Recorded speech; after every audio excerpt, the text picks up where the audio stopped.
Hey, Stillwater. Welcome to the Still Connect podcast, a podcast all about Stillwater, Oklahoma. I'm your host, Denver Evans, a born and raised Stillwater local and owner of Stillwater Digital Marketing. Every Wednesday, I share a friendly chat with someone in our community that's helping make Stillwater such a great place. Whether you're a longtime resident or just a visitor, this is your place to plug in, stay inspired, and still connect with the stories that shape our community. And if you ever want to watch these interviews, you can check them out on YouTube. For this episode, I got to sit with Allyson Jones with Territory Distilling. Let's jump right in. Hi. How are you? Doing well this morning. So, Territory Distilling. Yes. Tell us about it. You guys are based in Stillwater? We are. Awesome. We're just south of downtown on 14th between Perkins and Main. So we're kind of tucked into a neighborhood, a little bit of a hidden gem. But we are making unique spirits right here in Stillwater and trying to, make a name for ourselves. Awesome. So, get out there. So what kind of spirits do you guys make? So we're still pretty young. So right now we are primarily rum-based, although we're working on some aged spirits. We also have a smoked grain spirit. So it's smoked corn. Bad Brad smokes our corn for us. Very cool. And then molasses and barley. So it's kind of like a rum whiskey hybrid. Mm-hmm. That one's pretty fun. And then we have a spiced rum, a barrel-aged spiced rum, and then 2 flavored liqueurs. So we have a pecan candy and a lemon, lime, and basil liqueur. Very cool. Very cool. So take us back. How did you get into this? Yeah, so we were home brewers in the Stillwater Brewers League, which is still around. It's a whole lot of fun. We were home brewers for years and really enjoyed that hobby. I was in grad school, and then we had our daughter 6 years ago, and in the labor and delivery room, my husband couldn't sleep because he just got like a folding chair to stay the night, and so he started going through like YouTube videos of distilling, and was like, I think we can do this. I want to expand our hobby. 10 seconds and on Google told us that was a felony. So we couldn't home distill. So we looked into, okay, how can we make this like a weekend gig, like a part-time, like hobby business? Mm-hmm. The more we got into the regulations and the requirements, we realized that's really not what they want you to do. So they kind of set it up to where you have to really open a business and not just kind of do it out of your, back barn or whatever. Or something like that. Yeah.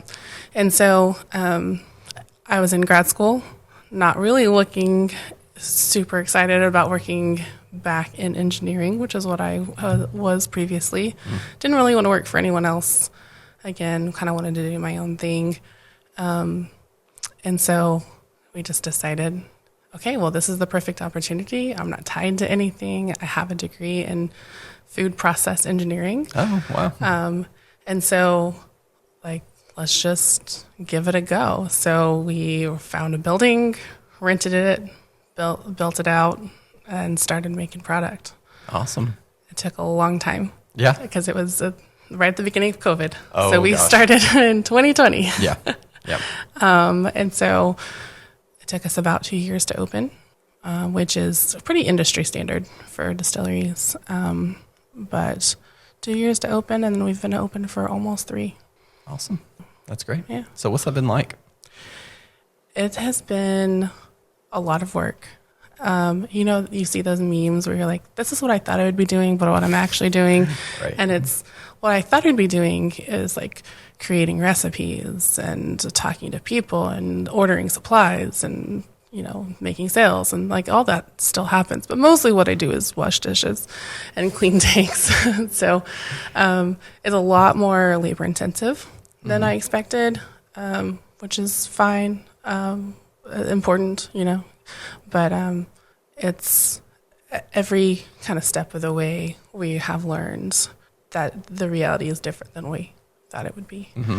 And so we thought when we first started our business, we were only allowed to sell through a wholesaler to hopefully someday that wholesaler would talk to a liquor store or a restaurant or a bar. Right. We are not allowed to make direct sales. We can go and we can give tastings at retailers, but we're not allowed to deliver. State law prohibits us from doing that. Yeah. And so the laws changed a couple of years ago Yeah. where we could sell to our wholesaler and then buy it back. And now we can sell it retail Weird. out of our with his markup. That is So so now annoying. but we can do it now. So we can sell at public events. So we can sell at like festivals now, Awesome. and out of our distillery. So that's how we're able to, keep the lights on at this point. Yeah. Mostly we sell at festivals right now, special events, things like that. The laws changed last year They did. again, Yep. which was great. And now we're allowed to sell by the drink Nice. only at our facility. So when we first bought our That's facility nice. or rented our facility, our emphasis was big enough and cheap enough because we were funding it ourselves. Right. So we were super blessed, super lucky to be connected with our landlord. We're in a great place as far as it's a very large, clean building. It's safe. I've got small children, so I don't feel ever questioning whether I can take my kids with me or that's good. hang out. Excuse me, hang out after the sun goes down, that type of thing. Yeah. So we're in a great spot that way. We have a great relationship with our landlord. He is sometimes I'm like, I think we need to put you on payroll because you tell more people about us than we do. And so we've got a great relationship there, great landlord. And we are looking now to, spoiler alert, we're opening a tasting room. Oh, very So, cool. Not sure exactly what that's going to look like or the timeline. Again, we're kind of self-funding that. Yeah. But Is that going to be in your current facility, or are you looking for another place for that? ideally in our current facility. Our lease is up in May, so we'll see how that goes. Okay. Gotcha. We're renegotiating our lease right now, but that's our plan. Cool. Is to be in our current spot, which is just 4 blocks south of here. Yeah. So not too far away. Yeah. Yeah. That's really cool. Yeah. That's exciting. So tell me about what it's been like doing this in Stillwater. So when we first had the vision of a business, we lived in Tulsa. Okay. My husband works in Tulsa and still works in Tulsa, so he commutes 3 days a week that direction. We knew we didn't want to be there. The market was kind of saturated. There were already 2 distilleries there, but mostly we didn't want to raise our family there. I've lived in Tulsa a couple of times in my adult life, and I never really felt like home. Kind of Stillwater was always my home base, even though I'm not from here. It's always felt the most like home to me. And so if you can imagine, or if you can remember the scene from The Office when Andy and Aaron were like, but what if we just moved back and we're like happy for the rest of our lives? Like that was basically the conversation that my husband and I had. And so we started looking in Stillwater purely based off of just like, where do we want to be and grow? So why Stillwater? Is that because you came to OSU, or? Yeah, between the 2 of us, we have 4 degrees Oh, okay. from OSU. Gotcha. So you guys have a lot of experience in we have a Stillwater. lot of time here. Gotcha. A lot of our people are here, and so it's a community that we have found that is ever changing, but also like deeply rooted, and so that was really accessible. Felt very accessible to us. It was okay to be the new person, but also you could like be welcomed into the fold pretty quickly and not feel new for too long. So that's been really cool. And then as far as, there's some challenges, I think, being in our industry, being outside of the major metropolitan distribution routes that are. What are some of those challenges? So our distributor, our wholesaler, is out of Oklahoma City area, and so Who's your distributor? we go through. They're another startup called Firebrand Distribution. Firebrand. Okay, I think I've heard of them. And so, for example, if a restaurant or a bar or a liquor store wants to buy our product, they have to meet a minimum order in order to make it worth his time to drive to Stillwater. Yeah. And so a lot of, like, we have faced where, like, there was a restaurant that wanted to carry our bottles but couldn't afford to meet the minimum order. Right. So we lost out on that placement, which is kind of a bummer, but understandable. And it's one of those things, it's like, I understand and empathize with every step in this process, but it just kind of sucks. Yeah. Being the one who can't, make the Well, now that jump. you can sell and rebuy your product, which is just ridiculous. Now that you can do those individual sales, are you doing more of that? Oh, for sure. Okay. Yeah. Cool. Yeah. When we have retail hours on Fridays, and when we open our tasting room, we'll be open Fridays and Saturdays. That we'll be able to. We do a lot more in person. We've found that if you find us and you taste our product, our turnover rates or like conversion rates are pretty high. So when we go to special events and we can offer you a sample, like most people like it, and it's different enough that like you haven't had anything like this before. So the flavors you were talking about are really unique. Yeah. That's really cool. And that's what we shoot for. We're, our little like tagline is unique spirits for unique spirits. So that's what we are going for there. So what is the scene like, both kind of in Stillwater, but in Oklahoma as a whole, as far as like distilleries, breweries, just kind of the alcohol scene? Yeah. So thinking back even like 25 years ago, the wineries kind of took off. The wine market exploded in the early 2000s. And you saw wineries pop up like in every town. Oh, yeah. And then probably 10 to 15 years ago, the brewing scene really exploded, really took off. And that there have been some brewery closures, but by and large, a lot of the breweries are still around that popped up kind of out of nowhere. And, I think this town supports 2 breweries just fine. I think we could probably even do more if we wanted to. What we're seeing is in the last 5 years or so that the distilling is starting to get some traction, and we're hoping that that's where that's headed to, that we're going to follow the same trends. We are the 11th license in the state of Oklahoma, like in history. That feels small. It's very small. It feels like a low number. It's very low. I think we're up to like 14 now. Okay. And there's 1 or 2 that have closed over time, and so I don't know exactly how they handle the numbering. Right. But we are license number 11, which is mind-boggling to me. Yeah. Yeah. But the distilling community.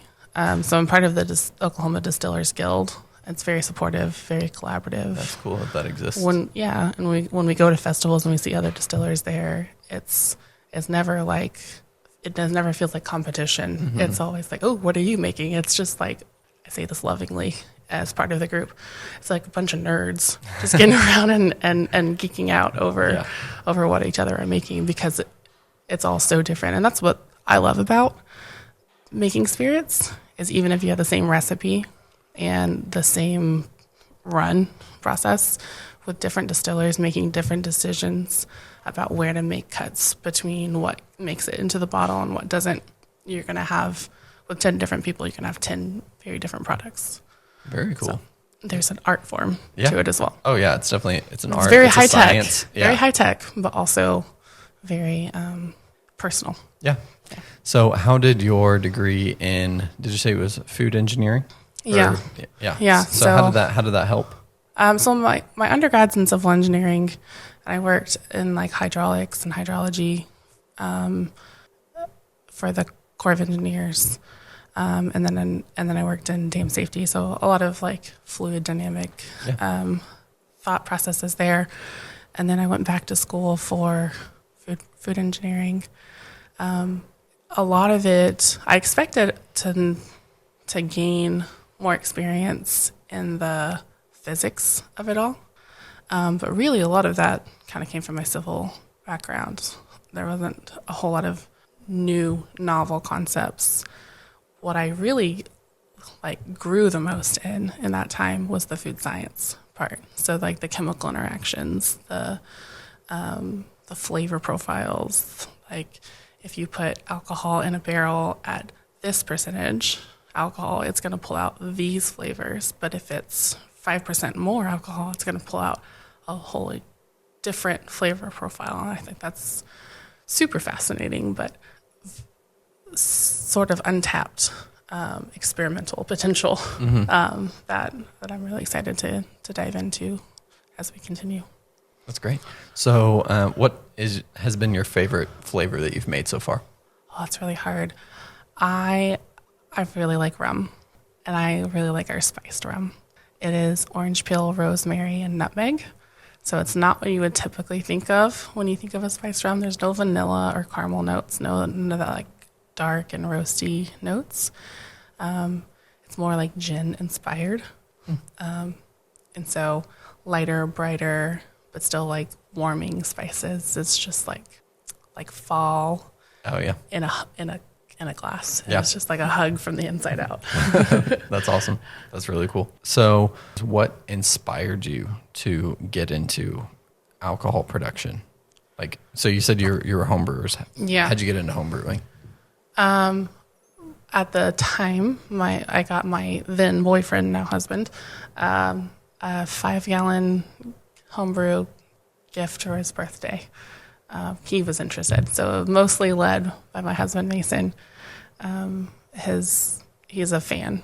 We're beer fans, we're whiskey fans, rum fans, and then the science is just fascinating, and so it kind of combined two things that we're lovers of, fans of. So yeah, but mostly from the beginning, driven by Mason. And then I kind of got on board pretty quickly, but not really at first. I was in labor, so yeah. I was like, okay, we'll talk in a couple of months. But by the time that our daughter was 6 months old, I was on board for sure. Very cool. What are some of your favorite aspects of Stillwater? Favorite aspects of Stillwater? It's a good question. I love how small it feels, but how big it actually is. Coming from Tulsa, it felt big, and it was big. And maybe that's a matter of perspective, but I didn't like that about Tulsa. And here, I mean, you can get across town in 10 minutes. You can get anywhere in 12 kind of thing, unless it's game day. But everybody, it's kind of one of those, everybody knows everybody, or at least you've heard of them. And yet it's big enough that you have a little bit of autonomy, a little bit of privacy, and you can do things without feeling, it's not such a small town that like everyone's looking over your shoulder kind of thing. But the community feeling is like nothing I've ever experienced anywhere else. Yeah, that's what I keep hearing from people. It's just that Stillwater kind of has this unique, again, like you said, like it's big, it offers a lot. Mm-hmm. Bobby Wintle said, Stillwater punches above its weight. Yeah, I like that. We offer a lot for the size of community that we are. We're a community of 50,000 people. That's like what our census statistics are. Obviously, we have that influx of students and things like that who aren't counting towards that. Actually, one thing that was really interesting is that when I was talking to Corey Williams, he said that someone or he or some people are working on or need to figure out how to make sure we're collecting that data. Mm-hmm. Because when we see those, basically the finance statistics in the community, there is more money being poured into the community by these college students who are driving Range Rovers. Oh, and, sure. All these types of things. Yeah. But when they're people who are living here and the money is coming from outside and they are not working or earning that money here, but they're spending it here, it doesn't show up the same way as like these people are living here. This is what their income tax statement said. Right. Therefore, this money is in the community. So we never really have the full picture. Yeah, we never really have the full picture. It doesn't all count the same way. Right.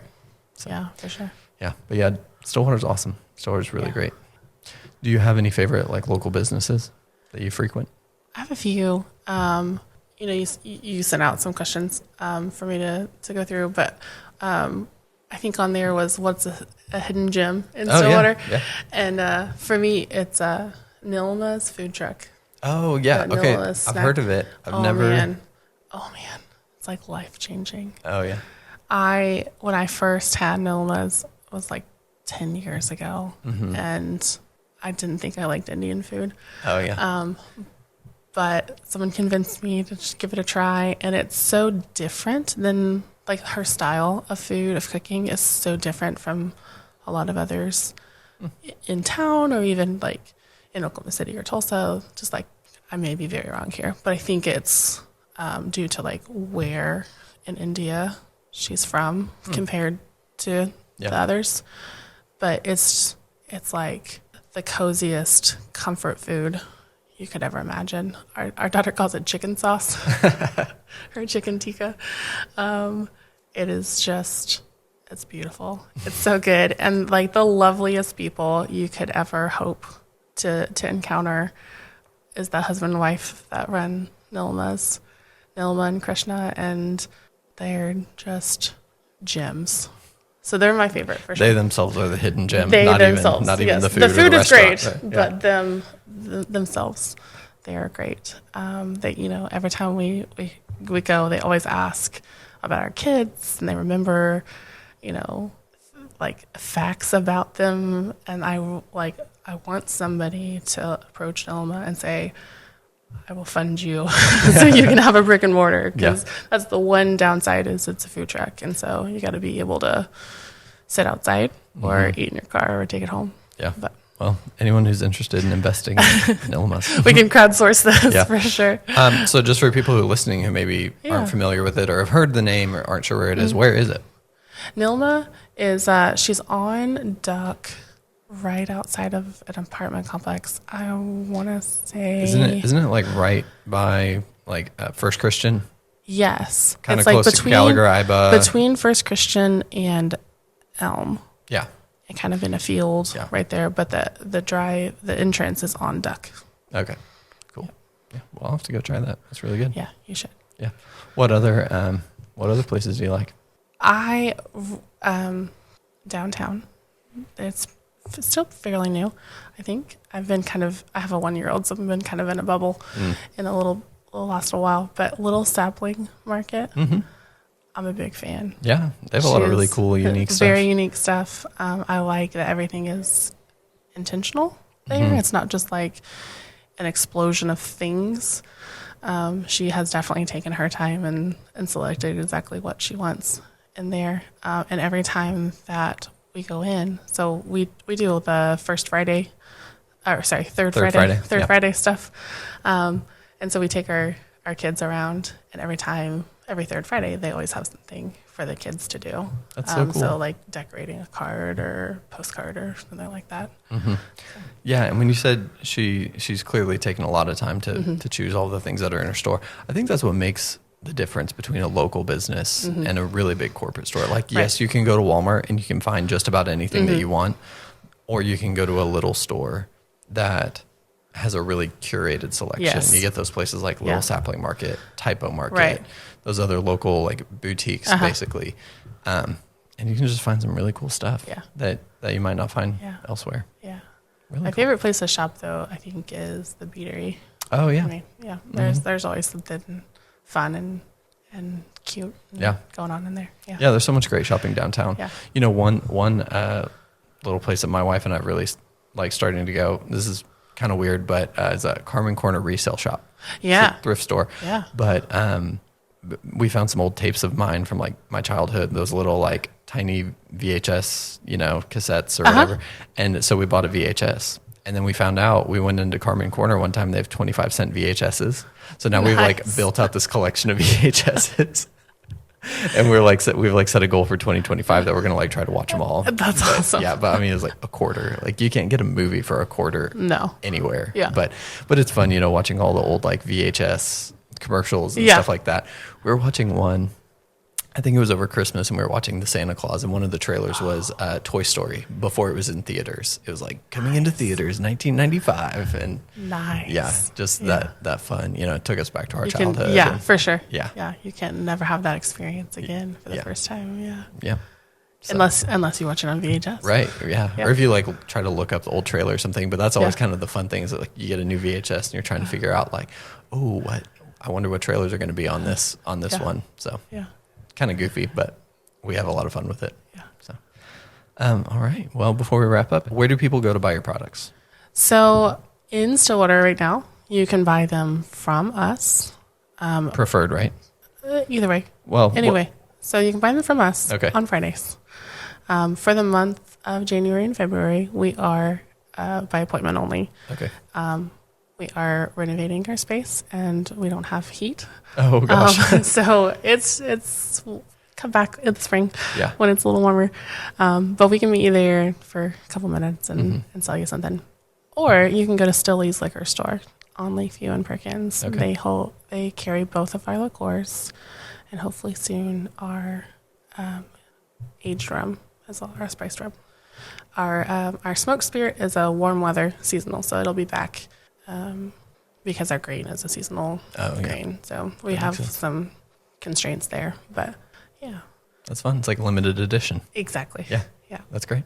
So before we wrap it up, any final thoughts? Anything you want to share with people? Let's see.